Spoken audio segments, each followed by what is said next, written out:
to a friend, well, not really a friend, an acquaintance, and this acquaintance was telling me a story. He says, this is a really good story. And I said, it's the positive one that ought to uplift you. And I said, okay. And then the person said to me, he says, I've had um, end stage cancer for 5 years. It's not curable, but it's maintainable. And I just got some good news. Well, there's a little bad news. First, he says, I've been doing it for 5 years. I have to have chemo every 2 weeks for 5 years. When you see me with this little bag on my side, that's me doing chemo. And I was like, oh, okay. And then he said, this past month, when they did a scan, uh, they found that it had metastasized. It had now, you know, where it was, it's now other places. And I was thinking to myself, how does he think this is a positive story? But he kept talking, so I was cool. I was cool. And he said, I talked to the doctor, and he says, the good news is this. When we put you on that medicine, we knew it wasn't going to work forever. After a while, it kind of putters out and you need something new. And just last year, we found out that this medicine that treats another cancer treats your cancer very well. And you only have to have chemo 3 times every 3 weeks and not every two, he says. So I'm I got a three-way blessing on that. You know what I mean? I got maintained until they found. And what they found was going to help me. And not only that, I'm going to have less chemotherapy. The facts were the same, but he was looking at it through a lens of gratitude. Science was running ahead of him just enough to keep him moving and shaking. And I thought, this person's telling me this for a reason. Nothing specific, but he was giving me a message that was just positive. And I thought to myself, it is how you look at it that matters.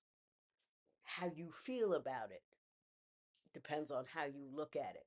And that's what matters. I remember when my mother was getting ready to go, and we got a really funky diagnosis, and the end was going to be a little funky, and we were driving in the car. I'm just crying.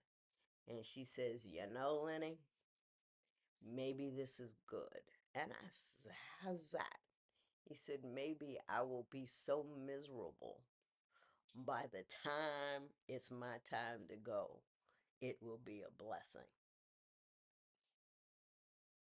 Now, I am not that glacial. I am not that metaphysical. I am not that, uh, I don't know what I'm not, but I'm not any of those things. But both of those people were teaching me the same messages is you decide. And my mother used to tell me this all the time.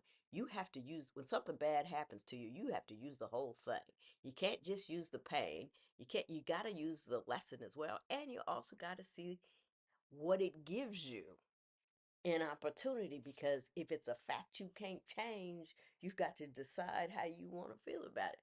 So those two things connected up in our head, and then I said, how am I going to use that? Because it's another arrow in my quiver. Quiver, the thing that you hold your arrows in. There's all the things that I could shoot at the problems that come at me, and I steal arrows from everybody all I can.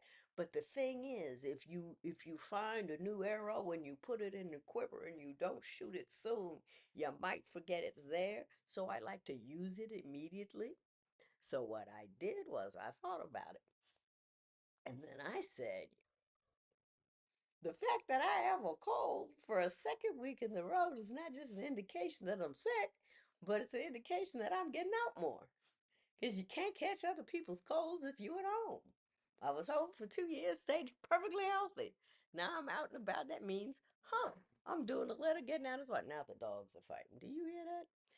But anyway, I can't stop the bad things from happening.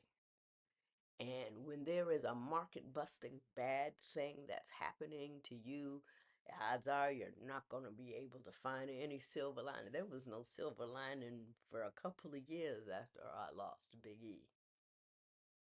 And people go through traumas and horrors that are so much greater than mine and who are dealing with it better than I dealt with mine. I'm not judging myself. I'm not judging them. I'm stealing. I'm just taking it. You got some I don't know? I'm taking it.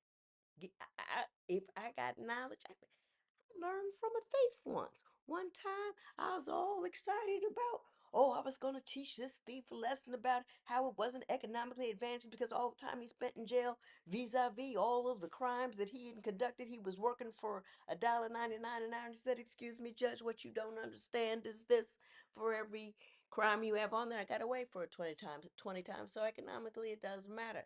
I had a little sliver of information and I filled it in with my arrogance and my ego, and I came out with a bad solution. Don't do it. That wasn't the point at all. The point was steal from people, not their possessions, not their intellectual property, but their means by which they handle stuff.